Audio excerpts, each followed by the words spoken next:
नमस्कार। Pioneer nursing academy आपका बहुत बहुत स्वागत करता है। आज हम डिस्कस करेंगे ओबीजी के कुछ एमसीक्यूज और हमारा फर्स्ट एमसीक्यू है identify the incorrect statement regarding implantation. यानी कि इम्प्लांटेशन के से रिलेटेड नीचे दिए गए स्टेटमेंट में से कौन सा गलत स्टेटमेंट है। लेकिन उससे पहले आपको ये पता होना चाहिए कि इम्प्लांटेशन क्या है, तभी हम ये बता सकते हैं कि स्टेटमेंट करेक्ट है या इनकरेक्ट है। तो थोड़ा हम समझ लेते हैं कि इम्प्लांटेशन क्या होता है। इम्प्लांटेशन जो है ब्लास्टोसिस्ट का एंडोमेट्रियम वॉल के अंदर धस जाना ही क्या कहलाता है, इम्प्लांटेशन कहलाता है। मैं क्या बोल रही हूं, इम्प्लांटेशन जो है यूट्रस की एंडोमेट्रियम वॉल के अंदर ब्लास्टोसिस्ट का धस जाना ही इम्प्लांटेशन कहलाता है। ठीक है, अब बहुत इंपॉर्टेंट बात है कि यूट्रस में कहां पे इम्प्लांटेशन होना चाहिए। नॉर्मल इम्प्लांटेशन कहां पे होता है, the site of normal implantation is, देखेंगे ये यूट्रस है, ये फंडस है। तो पहली बात, अगर मैं साइट बता रही हूं तो हम उसको 3 पार्ट में डिवाइड कर लेते हैं। तो सबसे पहला पार्ट कि इम्प्लांटेशन कहां पर होता है। यूट्रस में होता है डेफिनेटली, ऊपर होता है या नीचे होता है। तो फर्स्ट थिंग कि implantation upper segment of the uterus होता है। मैं क्या बोल रही हूं कि इम्प्लांटेशन कहां होता है, upper segment of the uterus.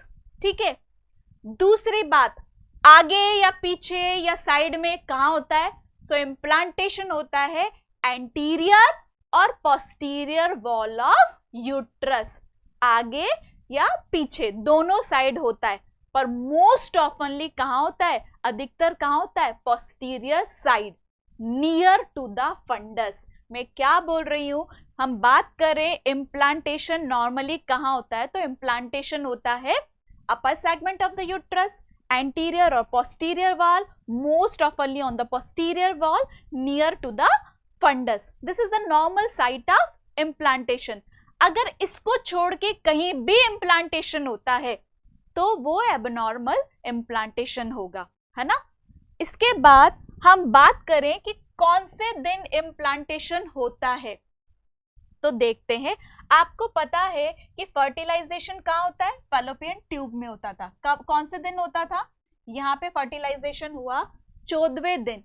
Menstrual cycle 28 day की रेगुलर मेंस्ट्रुअल साइकिल के 14वें दिन क्या होता है, ओव्यूलेशन होता है, और उसी दिन क्या होता है, इम्प्लांटेशन होता है। उसी दिन क्या होता है, फर्टिलाइजेशन होता है। अब फर्टिलाइजेशन 14वें दिन होता है, फर्टिलाइजेशन का रिजल्ट होता है जाइगोट, जाइगोट का फॉर्मेशन होता है।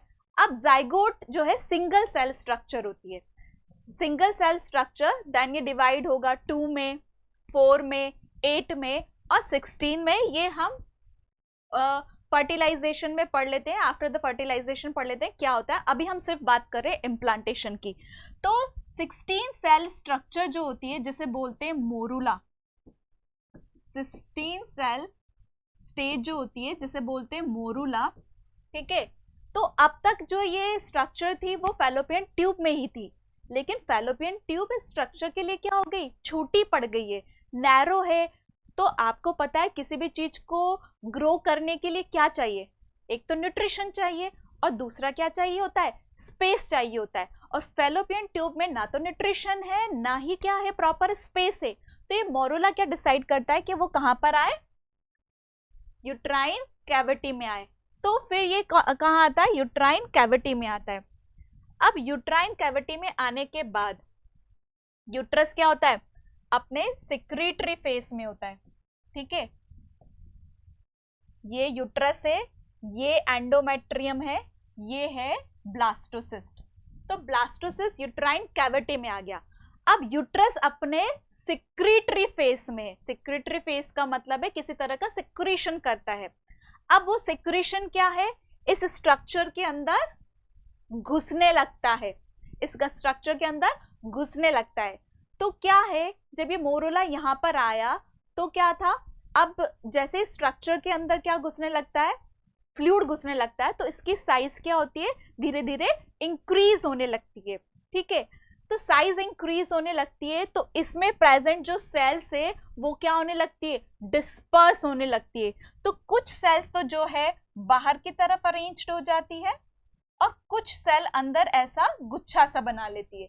मैं इसको थोड़ा एनलार्ज करके बताती हूँ कि हम ब्लास्टोसिस्ट के स्ट्रक्चर बता रहे हैं, जो ऐसी स्ट्रक्चर है जिसके अंदर जब फ्लूइड अंदर एंटर करा, फ्लूइड कैसे एंटर करता है, कुछ कैनालिक्यूली से। कैनालिक्यूलीज जो प्रेजेंट होती है जोना पेलोसिडा पर, ठीक है। उन चैनल्स के थ्रू, इन कैनालिक्यूलीज के थ्रू क्या होता है, फ्लूइड अंदर एंटर करने लगता है, ठीक है। तो फ्लूइड एंटर करेगा तो इसकी साइज क्या होने लगेगी, इंक्रीज होने लगेगी। तो क्या होगा, कुछ सेल्स तो बाहर की तरफ अरेंज हो जाएगी इस तरह से, ठीक है, जिसे बोलते हैं आउटर सेल मास या फिर ट्रोफोब्लास्ट। ये जो लेयर बनी है उसको ट्रोफोब्लास्ट या ट्रोफेक्टोडर्म भी बोलते हैं।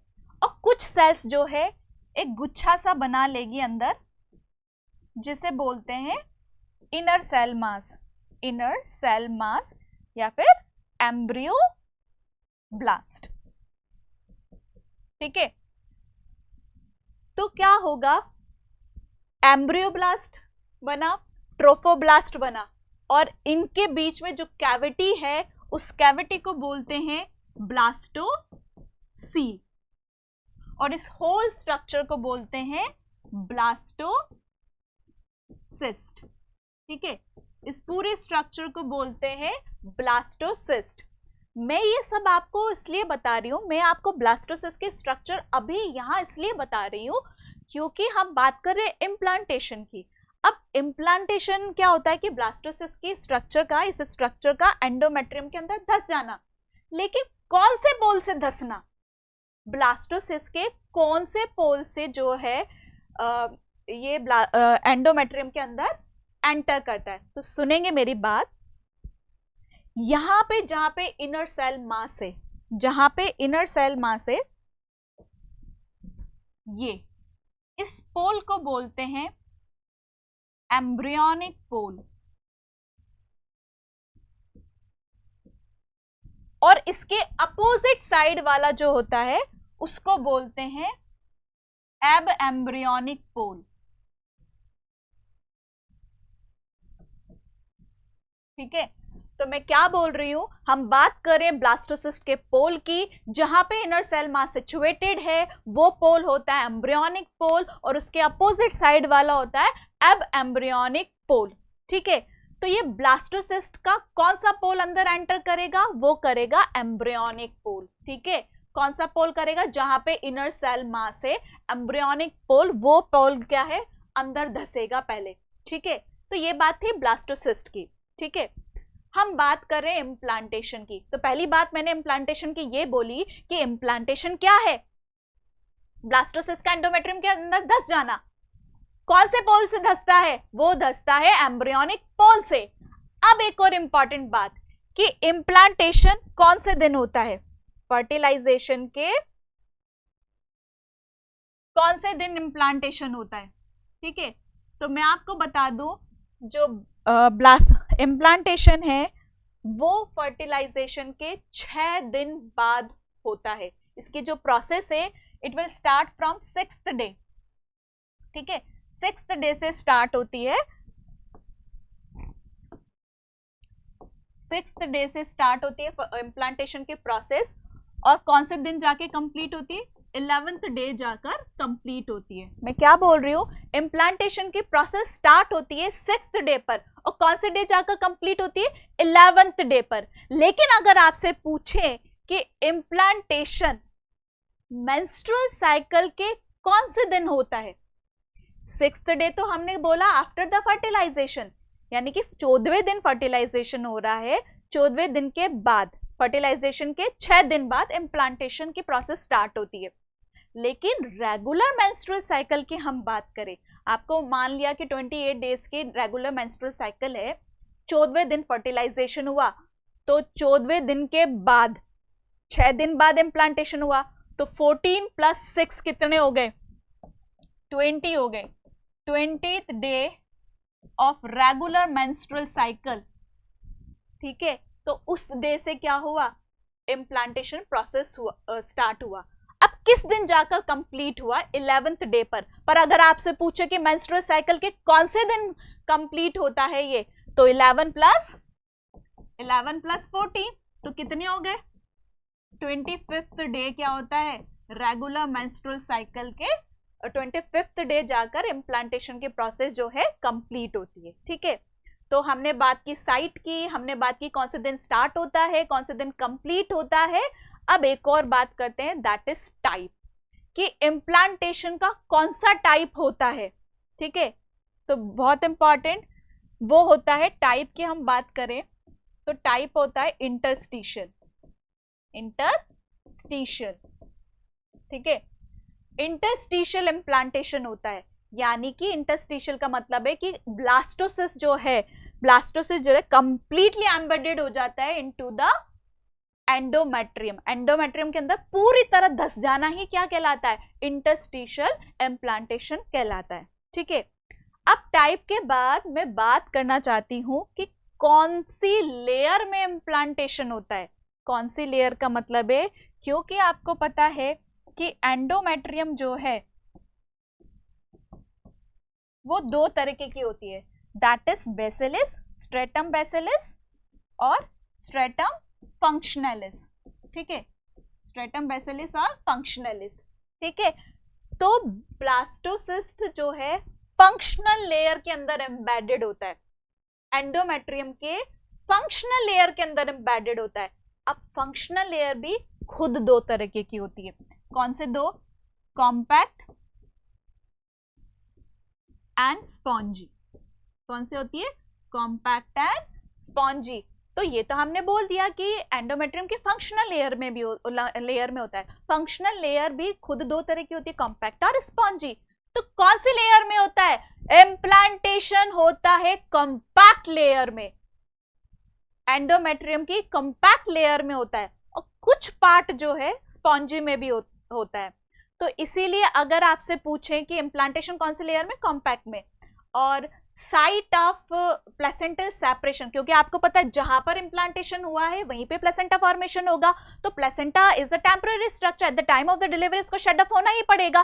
तो क्या होगा, ये स्पॉन्जी लेयर को लेके निकलेगा। The site of separation of placenta is spongiosum. ठीक है, ये बात भी आप क्या है समझ गए हैं। ठीक है, अब मैं बात करना चाहती हूं कि किस तरह से इम्प्लांटेशन की प्रोसेस कंप्लीट होती है। ठीक है, जो फेजेस की बात करें, 4 फेज में कंप्लीट होती है। First one is apposition.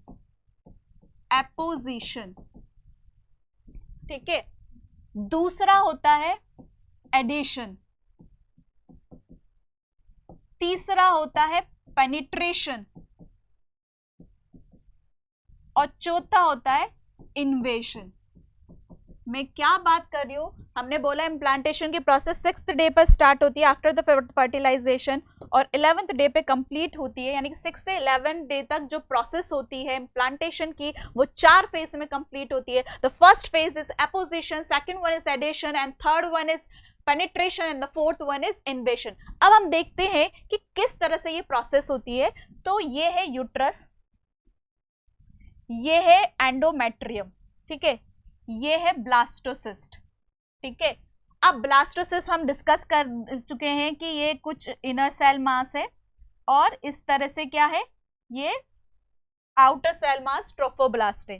ठीक है, अब क्या है, अपोजिशन की बात करें ना, तो अपोजिशन का मतलब होता है ये जो ब्लास्टोसिस्ट है और ये जो एंडोमेट्रियम लाइनिंग है वो साइड बाय साइड लाइन करते हैं। साइड बाय साइड लाइन करना ही क्या कहलाता है, एपोजिशन कहलाता है। यानी कि अंदर एंटर करने के लिए इसको क्या होना पड़ेगा, एंडोमेट्रियम के पास आना पड़ेगा। ठीक है, तो एपोजिशन मतलब ब्लास्टोसिस्ट का एंडोमेट्रियम के साइड बाय साइड लाइन करना ही क्या कहलाता है, एपोजिशन कहलाता है। ठीक है, अब बात करें एडेशन की, हमारा दूसरा जो फेज है एडेशन। अब नाम से ही आपको समझ में आ रहा है कि एडेशन का मतलब क्या होता है, चिपकना, है ना।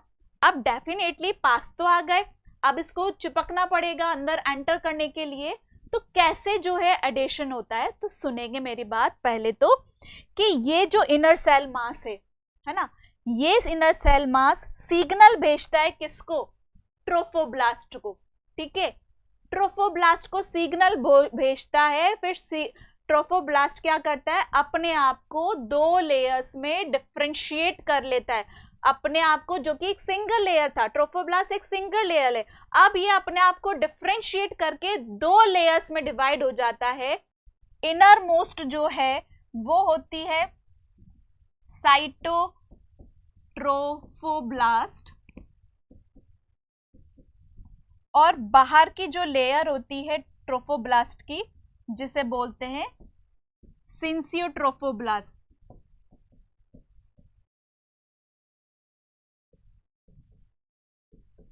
मैं क्या बोल रही हूँ कि ये इनर सेल मास कुछ सिग्नल सेंड करता है ट्रोफोब्लास्ट को, फिर ट्रोफोब्लास्ट अपने आप को डिफरेंशिएट करता है दो लेयर में, इनर मोस्ट इज साइटोट्रोफोब्लास्ट और आउटर मोस्ट इज सिंसियोट्रोफोब्लास्ट। अब सिंसियोट्रोफोब्लास्ट की खासियत बताऊं, ये होती है मल्टी न्यूक्लिएटेड, ठीक है, जिसकी सेल बाउंड्रीज कोई डिफाइन नहीं होती है ना, और जो साइटोट्रोफोब्लास्ट है ये यूनि न्यूक्लिएटेड होता है, ठीक है। अब क्या है, जहां पर इनर सेल मास सिचुएटेड है वहां पर सिंसियोट्रोफोब्लास्ट और भी ज्यादा प्रोमिनेंट होता है, और भी ज्यादा डेवलप होता है, कहां पर, as compared to the opposite side. कहने का मतलब है ब्लास्टोसिस्ट के एम्ब्रियोनिक पोल पर सिंसियोट्रोफोब्लास्ट ज्यादा डेवलप होता है as compared to the opposite pole, ठीक है। अब क्या होता है कि ये जो सिंसियोट्रोफोब्लास्ट है, ये सिंसियोट्रोफोब्लास्ट पे क्या होगा, कुछ फिंगर लाइक प्रोजेक्शंस डेवलप्ड हो जाएंगे। सिमिलरली एंडोमेट्रियम लाइनिंग पे भी क्या होगा, कुछ फिंगर लाइक प्रोजेक्शंस डेवलप हो जाएंगे। इन फिंगर लाइक प्रोजेक्शंस को बोलते हैं माइक्रोविलाई, और यहां पर माइक्रोविलाइज जो डेवलप हुई है, फिंगर लाइक प्रोजेक्शन जो डेवलप हुए हैं, इन्हें बोलते हैं पिन्नोपोड्स, पिन्नोपोड्स, ठीक है। तो मैं क्या कह रही हूं कि ये जो सिंसियोट्रोफोब्लास्ट है और एंडोमेट्रियम लाइनिंग है, इनमें फिंगर लाइक प्रोजेक्शंस डेवलप हो जाएंगे, जिन्हें माइक्रोविलाइज बोलते हैं या फिर पिन्नोपोड्स बोलते हैं, ये डेवलप हो जाएंगे। अब सुनेंगे इसका काम क्या है पिन्नोपोड्स का, है ना। ये पिन्नोपोड्स क्या करता है, अब आपको पता है कि यूट्रस अपने सिक्रीटरी फेज में, सिक्रीटरी का फेज का मतलब है जो किसी तरह का सिक्रीशन करता है, यूट्राइन मिल्क का सिक्रीशन करता है which is rich in glycogen and lipid, ठीक है। तो ये पिन्नोपोड्स क्या करते हैं, ये पिन्नोपोड्स इस यूट्राइन मिल्क को एब्जॉर्ब कर लेते हैं which are rich in glycogen and lipid, absorb करके न्यूट्रिशन प्रोवाइड करते हैं, नरिशमेंट प्रोवाइड करते हैं ब्लास्टोसिस्ट को। इम्प्लांटेशन से पहले इनिशियल स्टेज में क्या प्रोवाइड कर रहे हैं, नरिशमेंट प्रोवाइड कर रहे हैं। आपको पता है ये आया ही फैलोपियन ट्यूब से यूट्राइन कैविटी में इन सर्च ऑफ फूड, और यूट्राइन कैविटी में आने के बाद भी इसको खाना नहीं मिला, क्योंकि अभी तक खाना कहां से मिलेगा, एंडोमेट्रियम से, अभी तक एंडोमेट्रियम में एम्बेडेड नहीं हो गया, ठीक है। तो अब तक ग्रो करने के लिए कुछ तो चाहिए इसको, तो ये पिन्नोपोड्स क्या करते हैं, एब्जॉर्ब कर लेते हैं यूट्राइन सिक्रेशंस को और ब्लास्टोसिस्ट को नरिशमेंट प्रोवाइड करते रहते हैं, ठीक है। ये सब चीजें होती है अपोजिशन फेज में ही, जब वो साइड बाय साइड लाइन कर रहे हैं।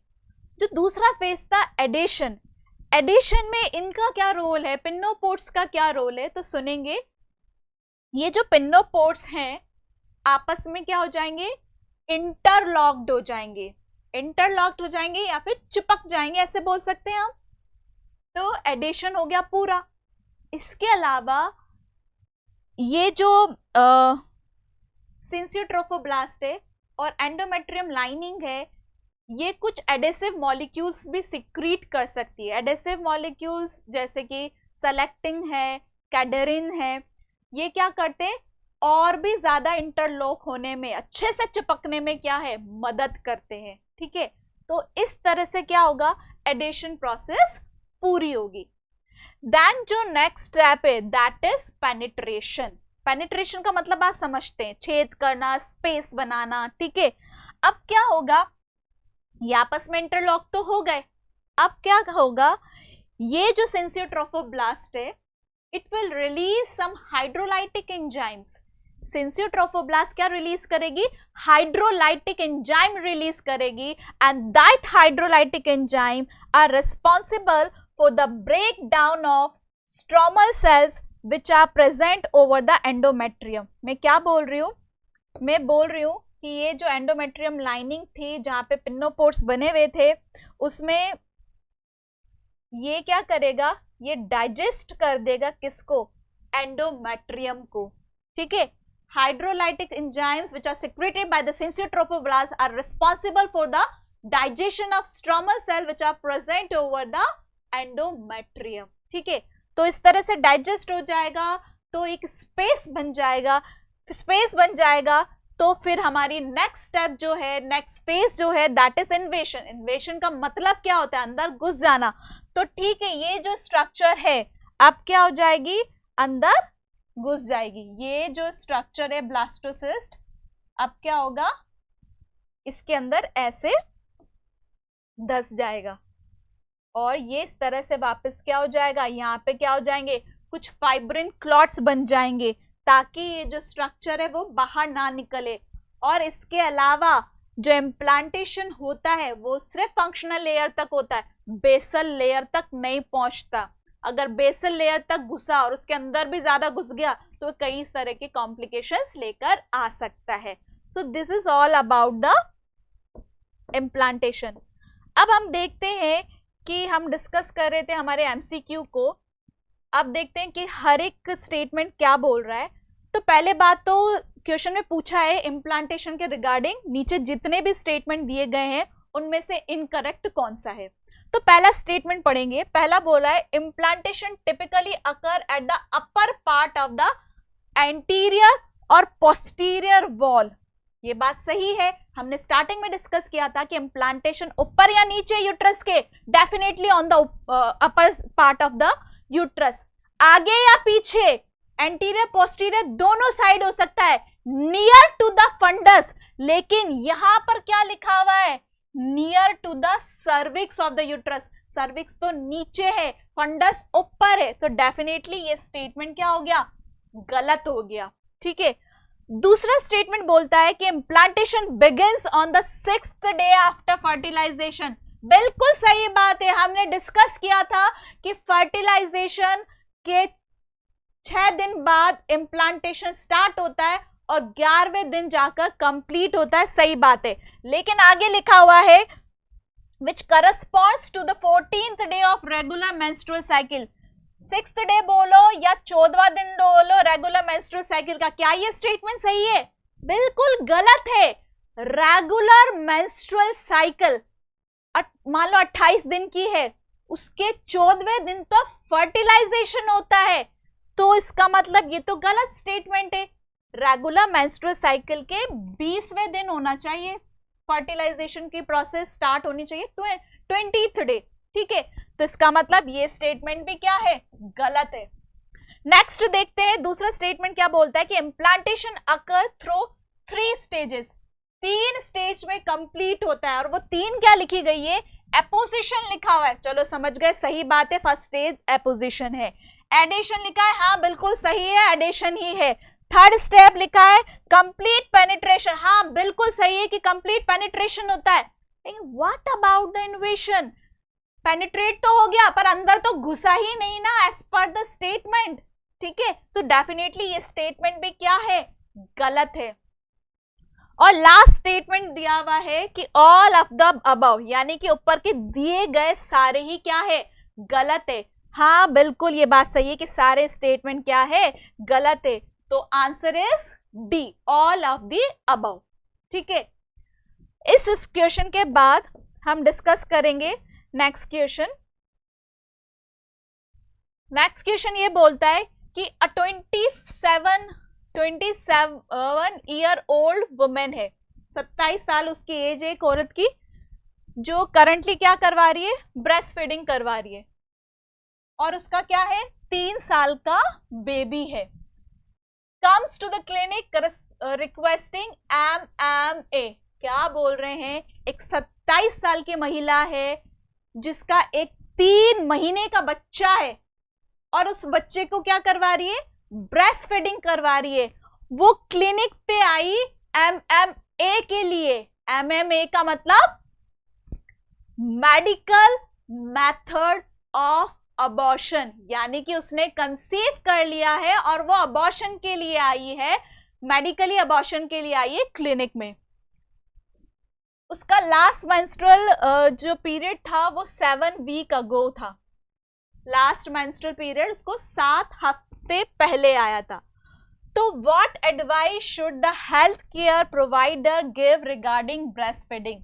तो हेल्थ केयर प्रोवाइडर, डॉक्टर जो है, क्या सलाह देगा ब्रेस्ट फीडिंग के रिगार्डिंग? कि मेडिकल मेथड ऑफ अबॉर्शन दे रहे हैं उसको और वो ब्रेस्ट फीडिंग भी करा रही है, तो क्या जो है वो एडवाइस करेगा? एक बार फिर से समझते हैं हमारा क्वेश्चन क्या है। कि एक फीमेल है 27 ईयर ओल्ड की, जिसका 3 महीने का बच्चा है, वो ब्रेस्ट फीडिंग करवा रही है। 7 हफ्ते पहले उसको मेंस्ट्रुअल साइकिल स्टार्ट हो गया था और अब वो अबॉर्शन के लिए आई है।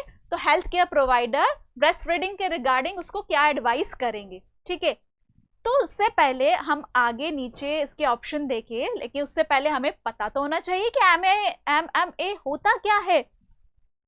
तो हम समझने की कोशिश करते हैं कि MMA होता क्या है।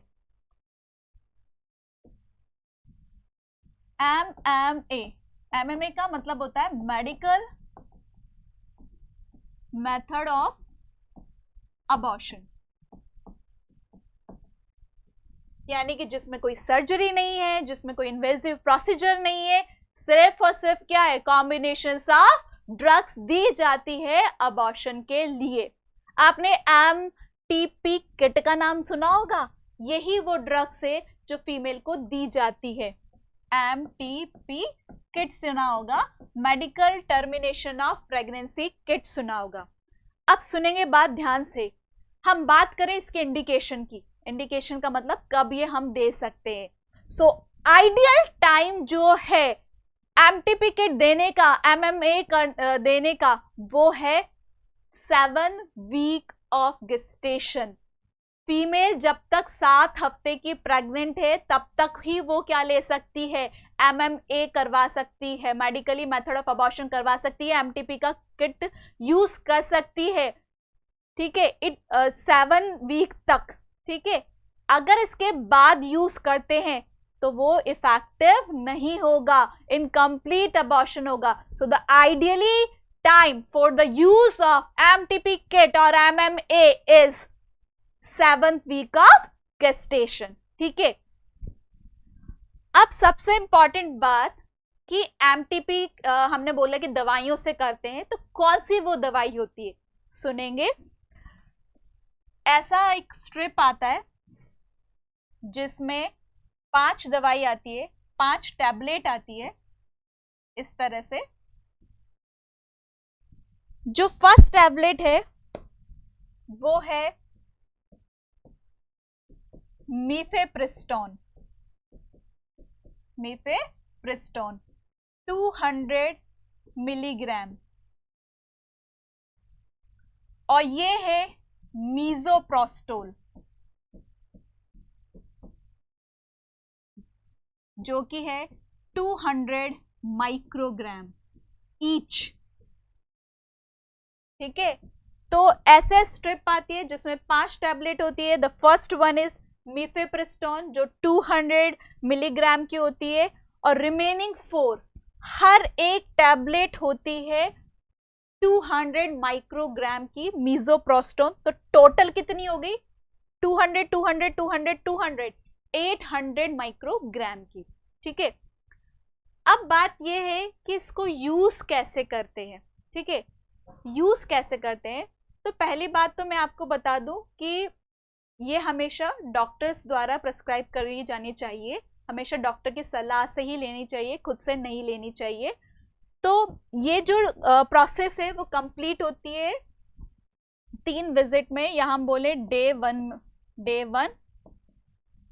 डे 3 और डे 15।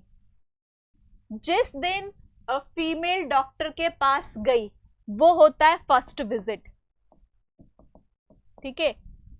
जिस दिन वो डॉक्टर के पास गई वो होता है फर्स्ट विजिट। अब जरूरी नहीं है फर्स्ट विजिट फर्स्ट डे हो। फर्स्ट डे वही होता है जिस दिन क्या ली गई हो, पहली दवाई ली गई हो, मीफेप्रिस्टोन लिया गया हो, वो होता है डे 1। ठीक है। सेकेंड विजिट बोले या फिर डे 3 बोले। ठीक है। और थर्ड विजिट होनी चाहिए ऑन डे 15। ठीक है। तो सुनेंगे कैसे लेते हैं। ये जो मीफेप्रिस्टोन है ये single tablet day 1 simple orally लेनी चाहिए पानी के साथ। ठीक है। डे 1 में ओरली लेनी चाहिए पानी के साथ। इसको लेने के बाद कुछ खास सिम्टम्स नहीं आते, ना तो वेजाइनल ब्लीडिंग होती है, ना ही पेन होता है, थोड़ा बहुत नोजिया वॉमिटिंग हो सकता है। ठीक है। अब बात करें कि फर्स्ट डे आपने लिखा मीफेप्रिस्टोन लिया। मीफेप्रिस्टोन लेने के 48 आवर्स बाद, मीफेप्रिस्टोन फर्स्ट डे लेने के बाद 48 आवर्स बाद कौन सी टैबलेट लेनी है? ये चारों टैबलेट लेनी है, मीजोप्रोस्टोल लेनी है। 48 आवर्स का मतलब कौन सा दिन आ गया? तीसरा दिन आ गया। यानी कि फर्स्ट डे मीफेप्रिस्टोन ली, तीसरे दिन क्या लिया? मीजोप्रोस्टोल लिया। अब सुनेंगे मीजोप्रोस्टोल लेते कैसे हैं। मीजोप्रोस्टोल जो है वो चारों टैबलेट एक साथ लेनी है।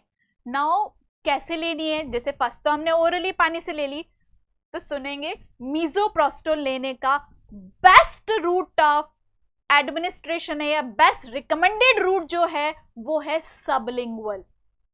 ठीक है।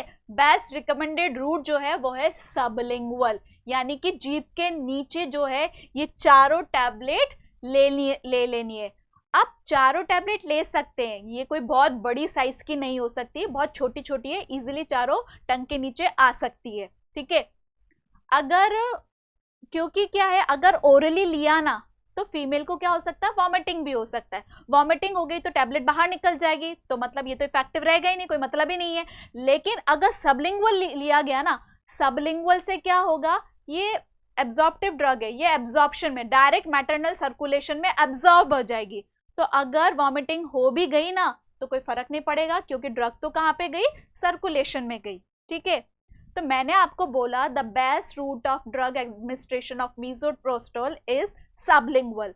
देन नेक्स्ट रूट हो सकता है बकल। बकल का मतलब चिक और गम्स के बीच में। ठीक है।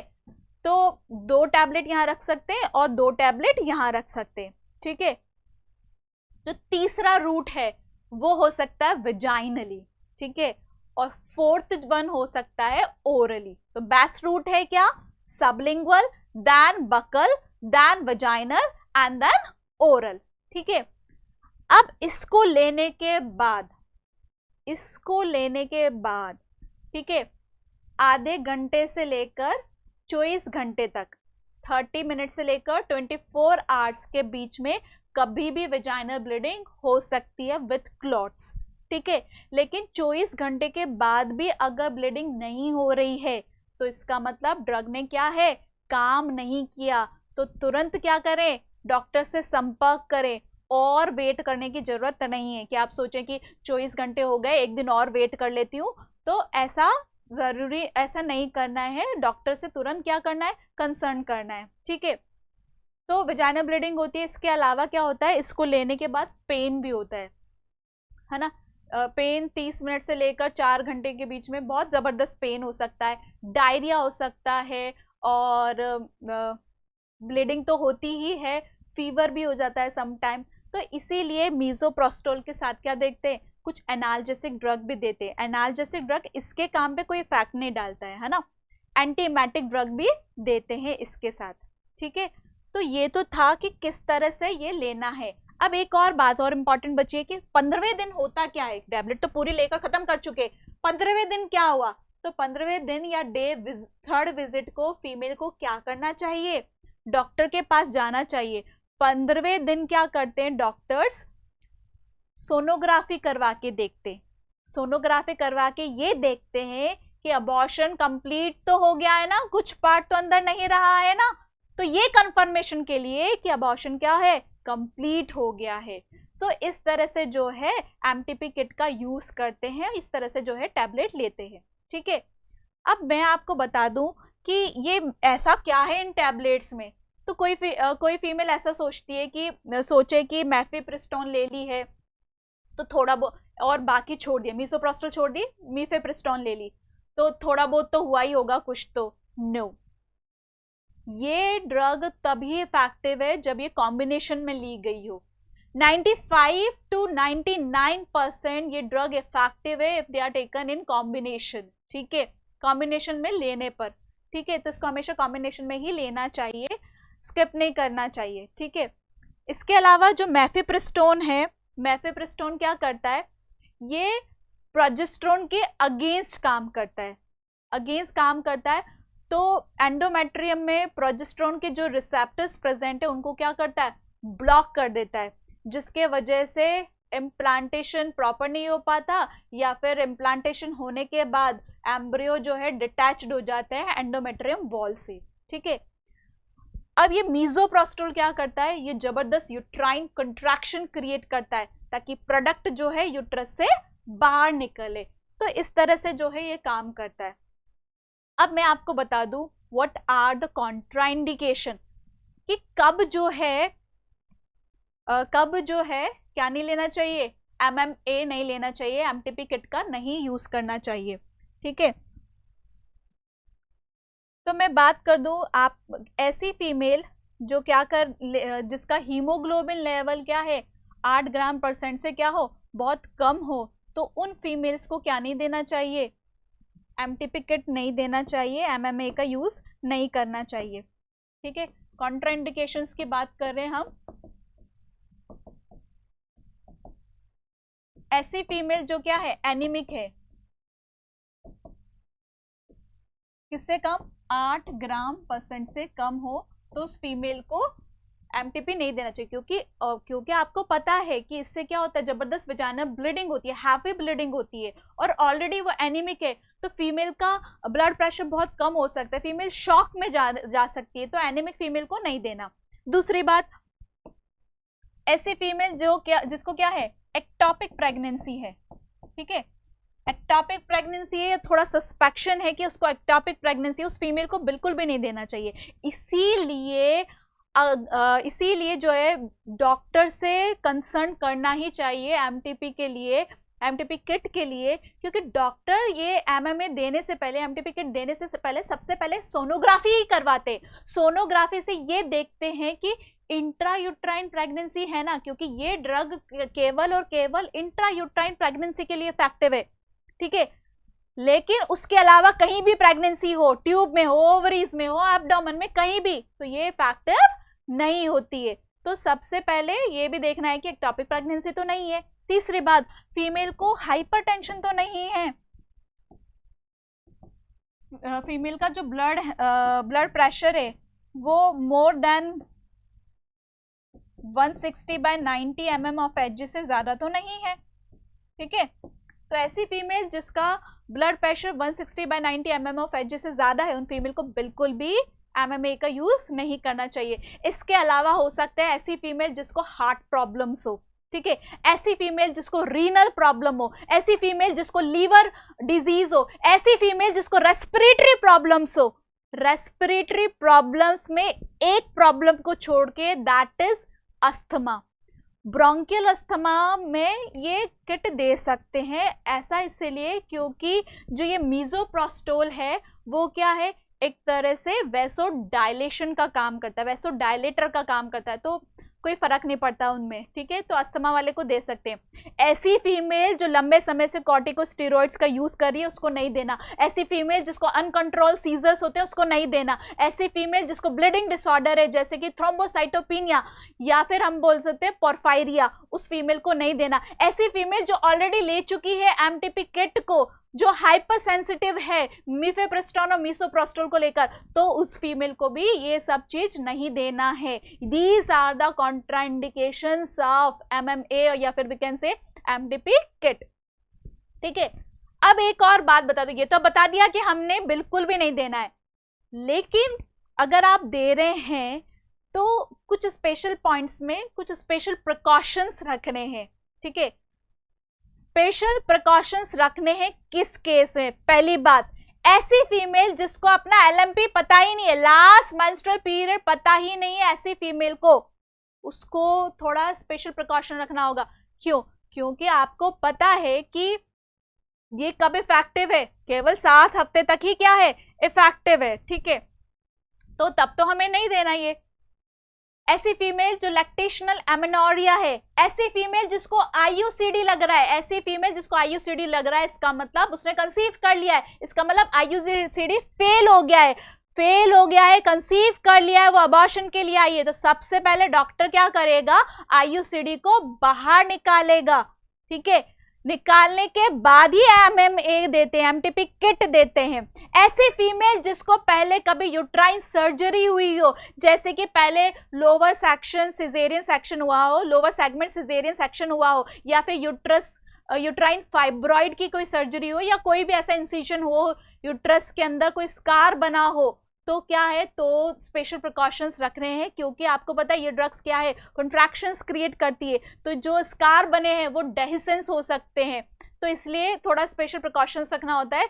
इसके अलावा ऐसे फीमेल जो एंटी ट्यूबरकल ड्रग्स ले रही है, रिफैम्पिसिन ले रही है, उनको भी थोड़ा स्पेशल प्रिकॉशन लेना है, क्योंकि वो एफिशिएंसी को कम कर देते हैं एमटीपी की, ठीक है। इसके अलावा बहुत इंपॉर्टेंट, ऐसी फीमेल जो ब्रेस्ट फीडिंग करवा रही है और उसने कंसीव कर लिया है, तो डॉक्टर क्या एडवाइस करेंगे ऐसे फीमेल को? तो पहली बात, लेना तो है medical method of abortion, MMA लेना तो है, लेकिन वो क्या करे, एमएमए लेने के बाद 4 घंटे तक बच्चे को ब्रेस्ट फीडिंग ना कराए, ठीक है, 4 घंटे बाद ही कराए। और जब कराए, या से पहले कभी कराना पड़े या जब भी कराए, तो थोड़ा सा मिल्क क्या करे, डिस्कार्ड कर दे।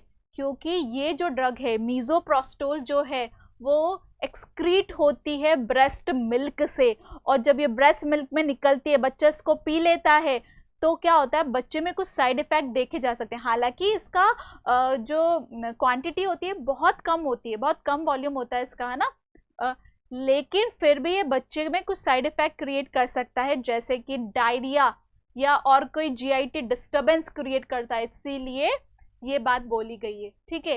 नाउ अब एक पॉइंट बचा है कि what are the complications of MTP kit या एमएमए का क्या कॉम्प्लिकेशन होता है? सबसे इंपॉर्टेंट, जबरदस्त वेजाइनल ब्लीडिंग हो सकती है, इन्फेक्शन हो सकता है। इन्फेक्शन कैसे हो सकता है? मान लो कोई पार्ट अंदर रह गया है, तो वो क्या कर सकता है, इन्फेक्शन क्रिएट कर सकता है। इनकम्प्लीट अबॉर्शन हो सकता है, पूरा प्रोडक्ट बाहर ही नहीं निकले, कुछ पार्ट अंदर रह जाए। तो these are all about the MMA और we can say the MTP kit. ना अब हम हमारे क्वेश्चन की तरफ आते हैं। अगर आप समझ गए हो ये सब चीजें, तो क्वेश्चन क्या बोल रहा है कि जो फीमेल है, जो जिसका पास 3 महीने का बच्चा है, ब्रेस्ट फीडिंग करवा रही है, मेडिकल मेथड ऑफ अबॉर्शन के लिए आई है क्लिनिक में, डॉक्टर ने क्या उसको सजेशन किया रिगार्डिंग द ब्रेस्ट फीडिंग, तो देखते हैं पहला स्टेटमेंट क्या बोलता है कि she can continue breast feeding immediately after taking MMA. MMA लेने के बाद तुरंत वो क्या कर दे, ब्रेस्ट फीडिंग करवा दे? ना, बिल्कुल गलत। हमने पढ़ा था कि ब्रेस्ट फीडिंग अवॉइड करनी चाहिए, होल्ड करनी चाहिए एटलीस्ट 4 आवर्स तक, तो ये स्टेटमेंट हो गया गलत। दूसरा स्टेटमेंट बोला है she should stop breast feeding for 24 hours after MMA. MMA लेने के 24 घंटे बाद तक भी क्या करे, बच्चे को ब्रेस्ट फीडिंग ना करे। अब 24 घंटे में तो बच्चा भूखा मर जाएगा, तो बिल्कुल भी नहीं, ये स्टेटमेंट भी क्या है, गलत है। इसके अलावा she should with hold breast feeding for 4 hour after मीजोप्रोस्टोल administration. बिल्कुल सही बात है, हमने यही पढ़ा है कि मीजोप्रोस्टोल लेने के 4 घंटे बाद ही ब्रेस्ट फीडिंग कराएं, उससे पहले ना कराएं, तो ये स्टेटमेंट सही है। एक लास्ट स्टेटमेंट भी और देख लेते हैं, she should avoid breast feeding entirely after taking MMA drug, कि उसको एमएमए ले लिया ना एक बार, तो कभी भी उसको ब्रेस्ट फीडिंग नहीं करानी चाहिए। ये स्टेटमेंट तो बिल्कुल क्या है, गलत है। So the right answer is C, ठीक है। इसके बाद हम और नेक्स्ट क्वेश्चन की बात करते हैं। नेक्स्ट क्वेश्चन है, why is the consumption of raw papaya discouraged during pregnancy. कहने का मतलब है कि प्रेगनेंसी में कच्चा पपीता खाने को क्यों मना करते हैं। Very interesting. आपने सुना होगा हमारे आसपास लोगों में, हमारे घर में, टीवी सीरियल्स में, मूवीज में कि पपीता मत खाना, पपीता मत खाना, क्या हो जाएगा, अबॉर्शन हो जाएगा। सो पपीते में ऐसा क्या है कि अबॉर्शन हो जाएगा। तो पहले तो हम ये समझने की कोशिश करते हैं, फिर हमारे क्वेश्चंस के ऑप्शंस देखेंगे। ठीक है। सो देखो, पपीता क्या है, दो तरीके पपीते होते हैं। ठीक है, एक तो होता है राइप्ड,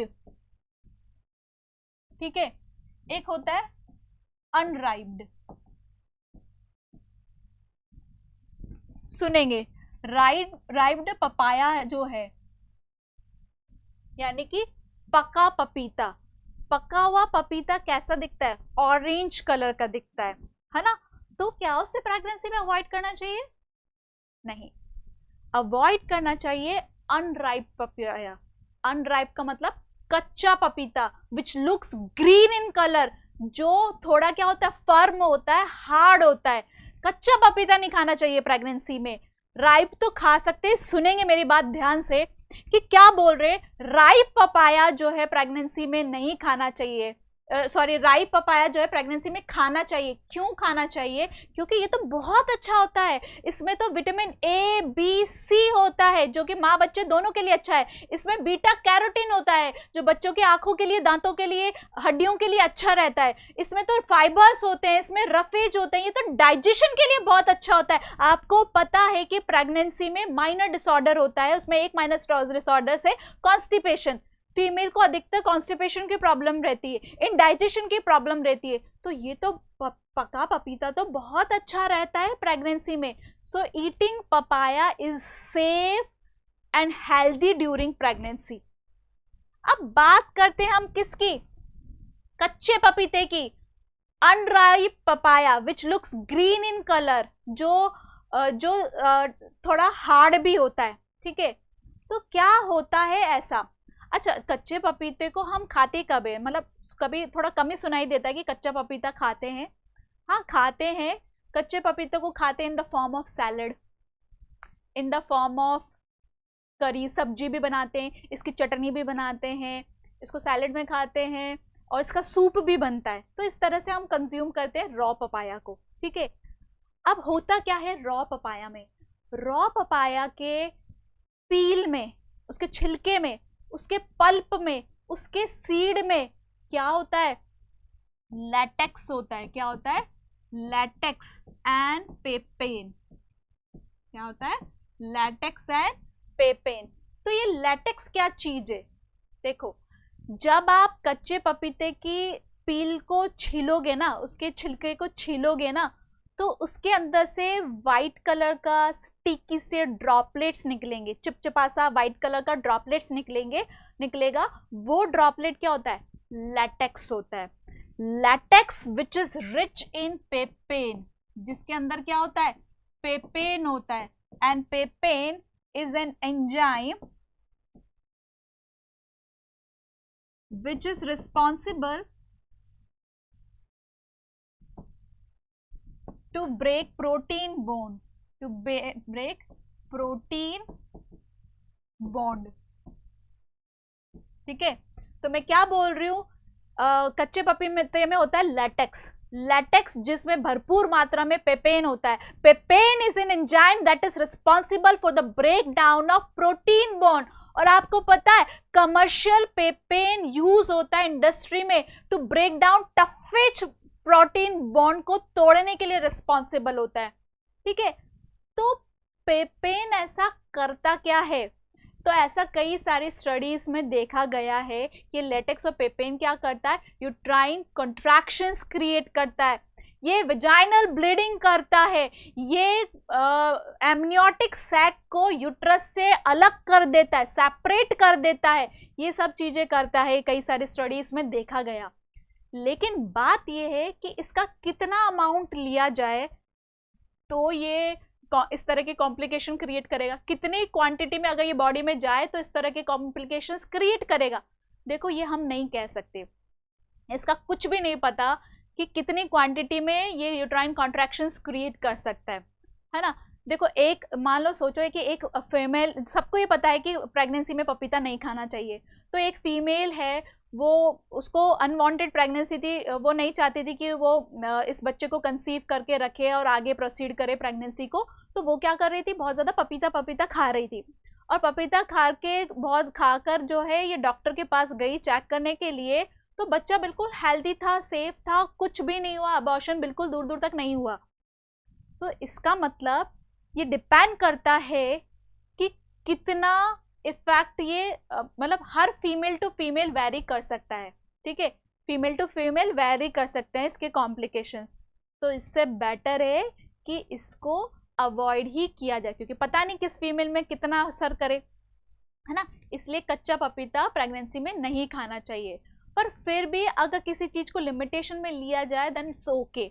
तो अगर एक्सीडेंटली गलती से अगर एक कटोरी पपीता खा भी लिया तो कोई बात नहीं है, कोई दिक्कत नहीं है, तुरंत डॉक्टर से जाकर इसे इन्फॉर्म कर दें, ठीक है। So this is all about raw papaya and ripe papaya, पका हुआ और कच्चा पपाया, ठीक है। तो अब हम हमारे क्वेश्चंस पे आते हैं, जो क्या पूछ रहा है कि प्रेगनेंसी में जो है कच्चा पपीता नहीं खाना चाहिए, क्यों?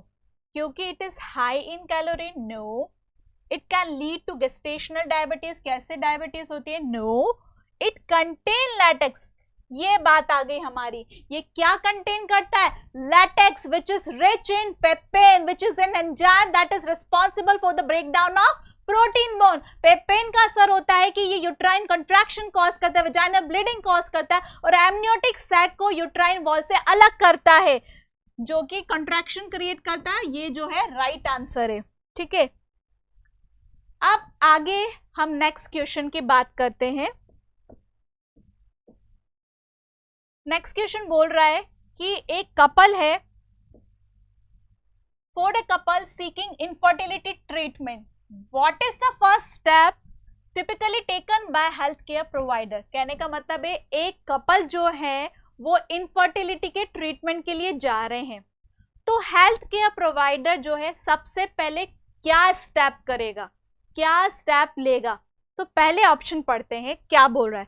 फर्स्ट ऑप्शन है performing a semen analysis for male partner. हाँ ये ऑप्शन सही है, क्योंकि मेल में सबसे पहले जो टेस्ट किया जाता है वो सीमन एनालिसिस ही किया जाता है, ठीक है।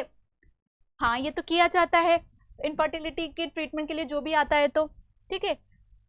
और सेकंड ऑप्शन में जाने से पहले हम ये पढ़ते हैं कि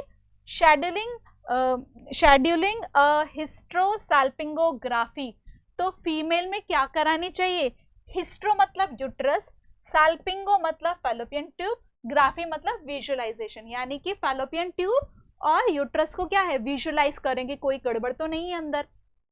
हाँ करते हैं, ये बात सही है। या फिर क्या कर दो, आईवीएफ का ट्रीटमेंट स्टार्ट कर दो। तो देखो मेरी बात सुनेंगे, हाँ ये सब चीजें सही है, करते हैं इनफर्टिलिटी के ट्रीटमेंट के लिए, लेकिन उससे भी इम्पोर्टेंट एक बात है कि सबसे पहले क्या करते हैं, हिस्ट्री कलेक्शन करते हैं। कोई भी कपल अगर इनफर्टिलिटी ट्रीटमेंट के लिए आ रहा है तो सबसे पहले दोनों कपल को साथ में बिठाकर उनसे काउंसलिंग की जाती है, उनकी हिस्ट्री ली जाती है, उसको उनको इवैल्यूएट करते हैं। अब हिस्ट्री कलेक्शन में सुनेंगे क्या करते हैं, उनसे पूछते हैं एज कि आपकी उम्र क्या है, आपका ऑक्यूपेशन क्या है, क्योंकि आपको पता है ऐसी फीमेल जिसकी एज 35 अबाव है उनमें कंसेप्शन की प्रॉब्लम हो सकती है। ऑक्यूपेशन की मैं बात करूं, ऑक्यूपेशन भी पूछते हैं, क्योंकि मेल फीमेल कहीं भी ऐसे एरिया में काम कर रहे हो जहाँ पे बहुत ज्यादा स्ट्रेस है। इवन मैं बात करूं मेल्स की, मेल्स जो थर्मल फैक्टर एक कारण होता है इनफर्टिलिटी का, कि मेल्स में जो ऐसे मेल्स जो बहुत ज्यादा हॉट एनवायरमेंट में काम कर रहे हैं उनका क्या होता है, स्क्रॉटल टेम्परेचर इंक्रीज हो जाता है, that will responsible to reduce the sperm formation, तो वो भी एक कारण हो सकता है। तो सबसे पहले ये सब चीजें तो हमें क्या करनी होगी, हिस्ट्री कलेक्ट करनी होगी, काफी चीजें तो हिस्ट्री से पता चल गई, तो हम पूछेंगे। और सबसे पहले इनफर्टिलिटी का मतलब ही क्या था कि अगर रेगुलर अनप्रोटेक्टेड इंटरकोर्स करते हैं वो 1 ईयर तक, तो क्या और फिर भी कंसीव नहीं कर पाते तो वो इनफर्टिलिटी ट्रीटमेंट के लिए उनको जाना चाहिए।